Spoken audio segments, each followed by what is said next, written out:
भारत और न्यूजीलैंड के बीच 2010 में खेला गया एक ऐसा मैच जिसमें न्यूजीलैंड के बल्लेबाजों ने भारतीय गेंदबाजों की बेरहमी से कुटाई करते हुए रनों की बौछार कर दी थी और भारत के सामने 315 रन का पहाड़ जैसा लक्ष्य रख दिया था।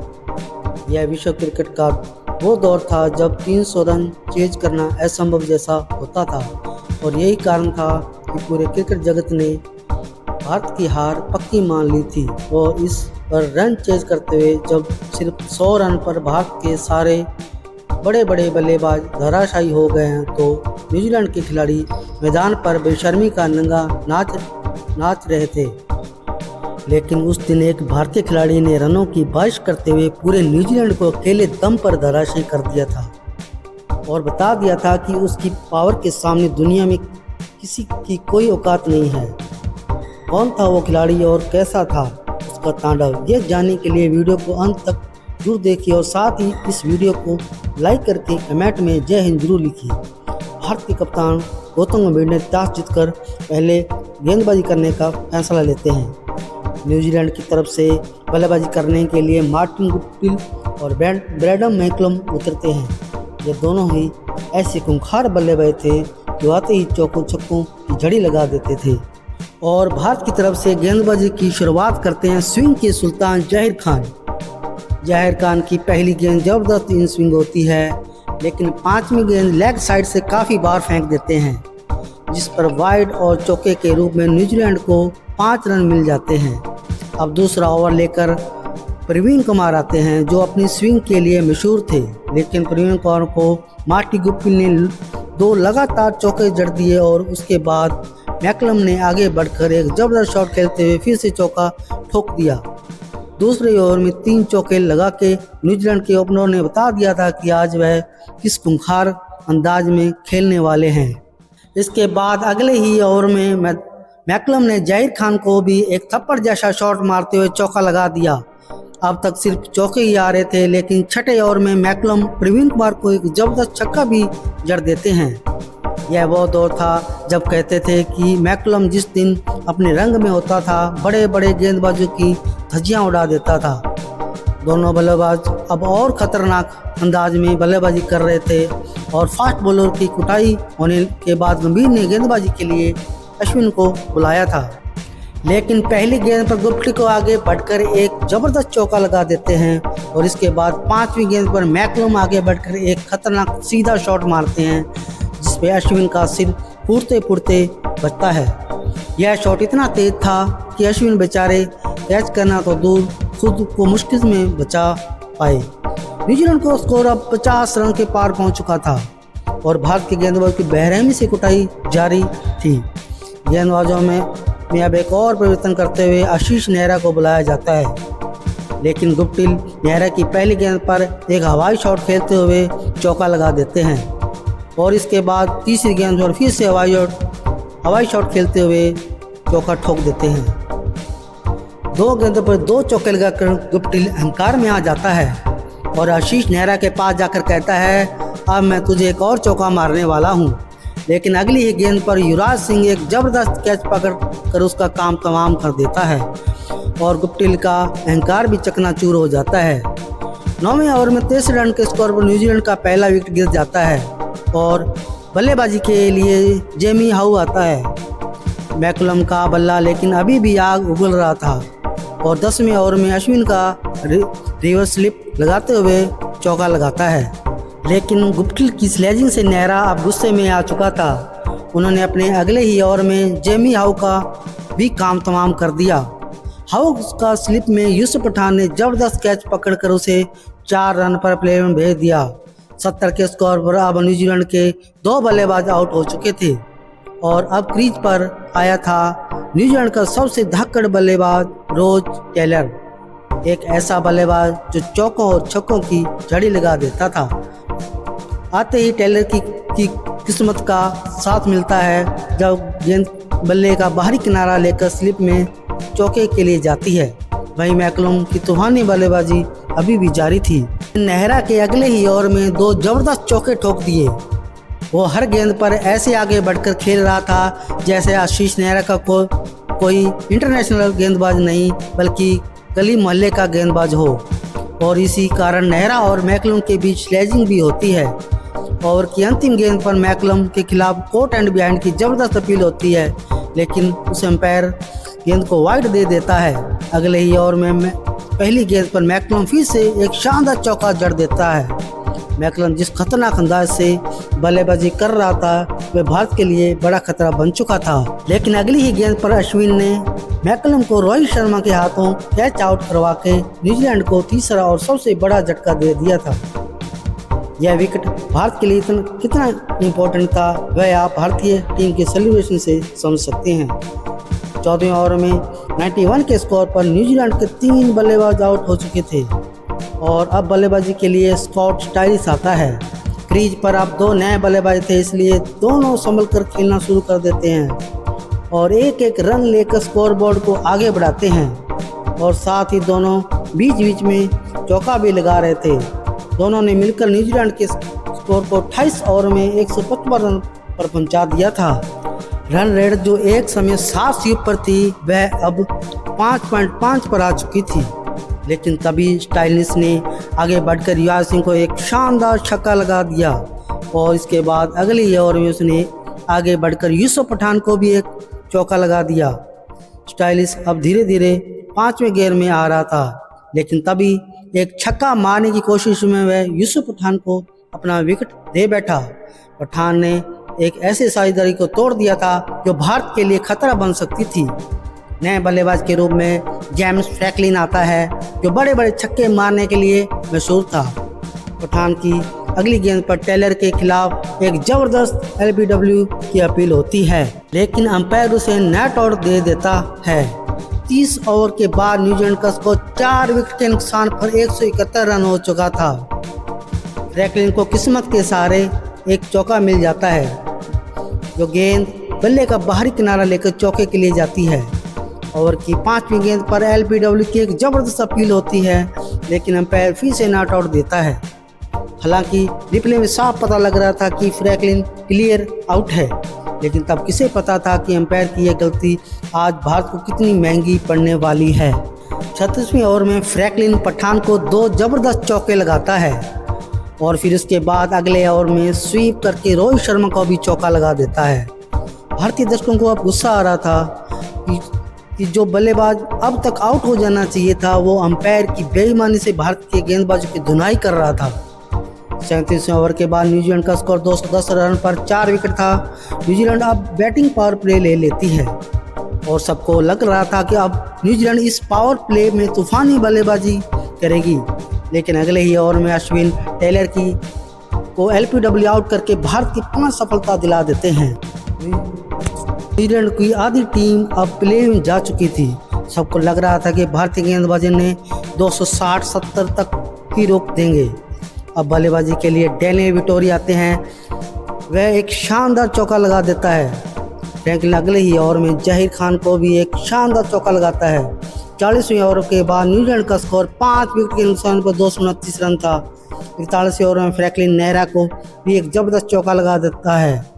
फ्रैंकलिन अब भारतीय गेंदबाजी की बेरहमी से कुटाई कर रहा था और 41 गेंदों पर 47 रन पर पहुंच गया था। 42वें ओवर में फ्रैंकलिन फिर से एक मौका देते हैं, लेकिन यूसुफ पठान अपनी गेंद पर कैच नहीं पकड़ पाते और इस तरह उसे एक जीवन दान और मिल जाता है।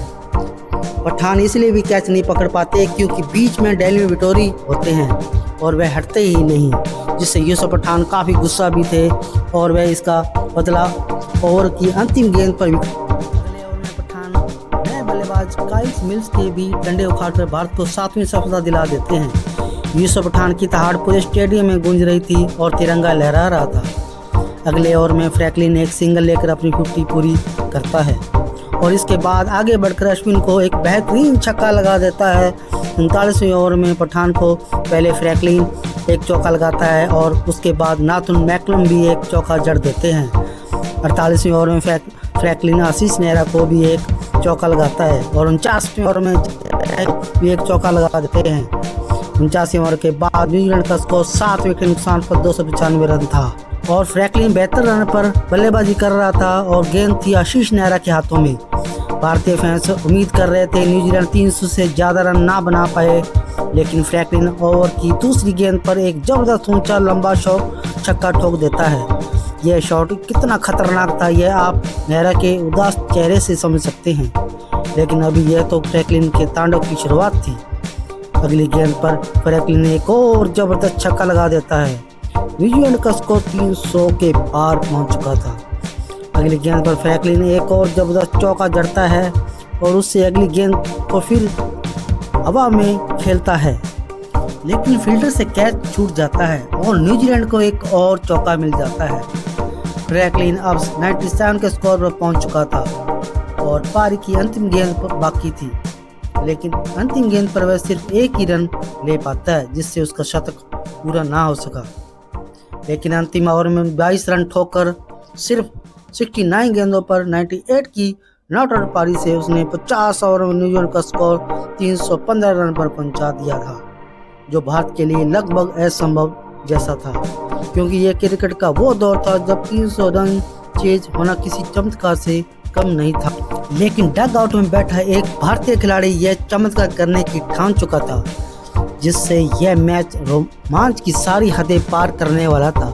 इसलिए वीडियो अंत तक जरूर देखिएगा। 316 रनों के लक्ष्य का पीछा करने के लिए भारत की पारी शुरू होती है और गौतम गंभीर और पार्थिव पटेल ओपनिंग करने के लिए उतरते हैं। न्यूजीलैंड के लिए गेंदबाजी की शुरुआत कर रहे थे काइल मिल्स की पहली गेंद उछाल लेती हुई आती है, जिससे गौतम गंभीर भी चौंक जाते हैं, लेकिन पार्थिव पटेल दूसरे ओवर में एक बेहतरीन चौका लगाते हैं और इसके बाद 5वें ओवर में पार्थिव आगे बढ़कर एक थप्पड़ जैसा शॉट मारते हैं और गेंद दंदनाती हुई सीधा चौके के लिए जाती है। पार्थिव को आगे बढ़ते देखकर मिल्स अगली गेंद पर बाउंसर मारता है, लेकिन वो उसको बेहतरीन पुल करके विश्व सीमा रेखा के बाहर भेज देते हैं। छठे ओवर में पार्थिव पटेल फिर से एक जबरदस्त कट खेलकर गेंद को 4 रनों के लिए भेज देते हैं और गेंद फिर से इतना तेज कट खेलते हैं कि गेंद दंदनाती चौके के लिए जाती है और पूरे स्टेडियम में भारतीय दर्शकों को शोर आसमान में गूंज रहा था।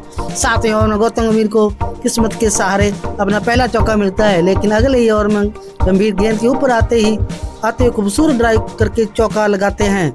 गंभीर का बल्ला यहीं नहीं रुकता और अगली गेंद पर वो फिर से एक शानदार चौका लगाते हैं। अब लग रहा था जैसे मैदान में चौकों छक्कों की बारिश सी हो रही थी। पूरे स्टेडियम में तिरंगा लहरा रहा था और 9वें ओवर में पार्थिव पॉइंट के ऊपर से एक जबरदस्त कट खेलकर चौका लगाते हैं और फिर उसी ओवर में एक चौका और ठोक देते हैं। छोटे कद के पार्थिव ने मैदान में माहौल जमा दिया था। वहीं अगले ओवर में गंभीर भी एक चौका ठोक देते हैं। 10 ओवर में भारत का स्कोर 67 रन पर पहुंच चुका था। सबको लगने लगा कि शायद आज भारत इस पहाड़ जैसे लक्ष्य को चेज कर देगा, लेकिन गंभीर अगली गेंद को सीधा पॉइंट के हाथ में मार बैठते हैं। उन्हें 27 के स्कोर पर वापस पेविलियन जाना पड़ता है। गंभीर के आउट होने के बाद युवा विराट कोहली बल्लेबाजी के लिए आते हैं, जिनसे सभी को उम्मीद थी, लेकिन मकाई के एक बाउंस पर मिल्स को वो कैच दे बैठते हैं। इस तरह कोहली को बिना खाता खोले वापस पेविलियन जाना पड़ता है। 67 बिना विकेट से भारत का स्कोर 67 2 विकेट हो चुका था और न्यूजीलैंड ने जबरदस्त तरीके से मैच वापसी कर ली थी। बल्लेबाजों के लिए मैदान में युवराज सिंह उतरते हैं और सभी को उम्मीद थी युवराज सिंह आज कुछ खास करेंगे, क्योंकि युवराज में वह दम था जो बड़े बड़े स्कोर को मामूली बना देते थे। 12वें ओवर में पार्थिव एक बेहतरीन स्ट्रेट ड्राइव का चौका लगा देते हैं और उसके बाद उसी ओवर में युवराज एक बेहद खूबसूरत ड्राइव खेलते हुए अपना पहला चौका लगाते हैं। युवराज के कवर ड्राइव इतने शानदार होते थे कि बार बार देखने को मन करता था। 16वें ओवर में भारत का स्कोर 89 रन पर पहुंच चुका था। 17वें ओवर में युवराज सिंह ने पुल करते हुए अपना पहला छक्का भी ठोक दिया। इसके बाद पार्थिव पटेल ने इसी ओवर में एक सिंगल लेकर अपनी पहली 50 भी पूरी कर ली थी और साथ ही भारत का स्कोर 100 रन पर पहुंचा दिया। छक्का मारने के बाद लग रहा था कि युवराज सिंह पूरे रंग में आ चुके हैं, लेकिन अगले ही ओवर में वह नाथन मैकलम की गेंद पर हाउ को कैच दे बैठे। उन्हें भी सिर्फ 20 रन बनाकर वापस पेविलियन जाना पड़ा। 103 के स्कोर में भारत का तीसरा विकेट और सबसे कीमती विकेट गिर चुका था। बल्लेबाजी के लिए मैदान पर अब रोहित शर्मा आते हैं। लक्ष्य बहुत बड़ा था, इसलिए विकेट गिरने के बावजूद भारत को तेजी से रन बनाने थे और इसी कोशिश में एक मारने की कोशिश में पार्थिव पटेल भी आउट हो जाते हैं। 108 के स्कोर पर अब भारत के 4 विकेट गिर चुके थे और क्रीज पर थे रोहित शर्मा और यूसुफ पठान, जिनसे किसी को कुछ खास उम्मीद नहीं थी क्योंकि दोनों ही नई नई टीम में आए थे। दोनों ही अपनी टीम में जगह बनाने के लिए स्ट्रगल कर रहे थे।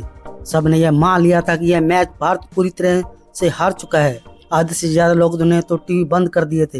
हालांकि रोहित शर्मा और यूसुफ पठान के लिए यह वर्ल्ड कप 2011 के लिए ट्रायल भी था।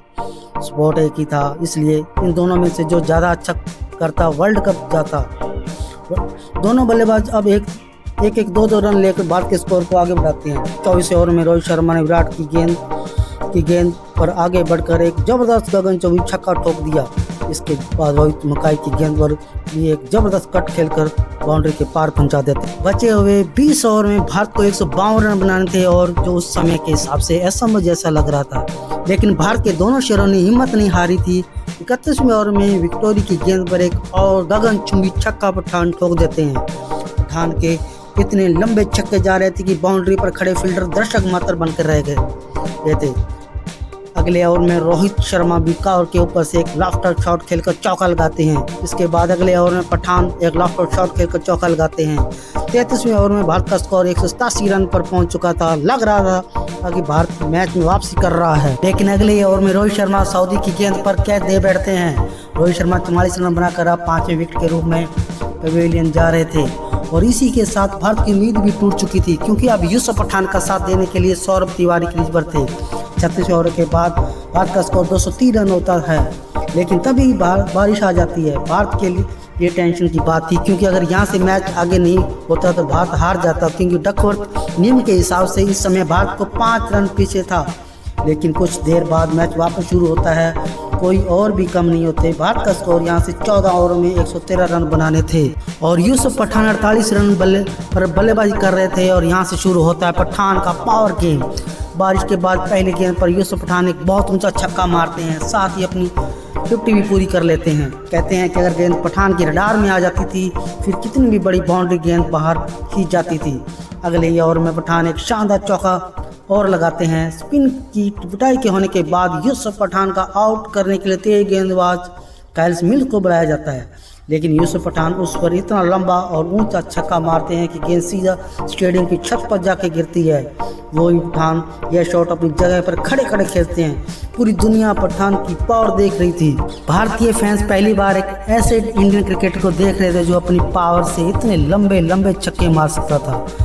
42 ओवर में भारत का स्कोर 244 रन पहुंच चुका था और पठान अब 70 रन पर पहुंच चुके थे, लेकिन इतने लंबे छक्के को देखकर काइल स्मिथ अब बौखला चुका था और वो यूसुफ पठान को गालियां निकालने लगा था।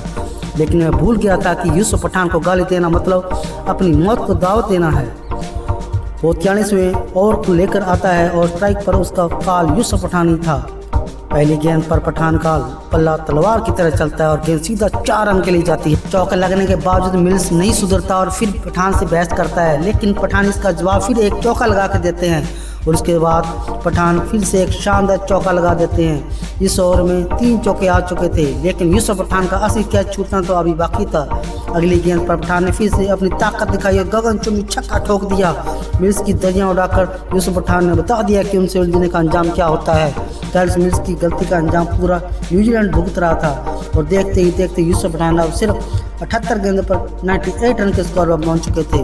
42 ओवर में भारत का स्कोर 285 रन हो चुका था और बची हुई 42 गेंदों पर 51 रन बनाने थे। पूरा स्टेडियम अब यूसुफ पठान की तूफानी शतक का इंतजार कर रहा था और पठान ने उन्हें ज़्यादा इंतजार भी नहीं करवाया।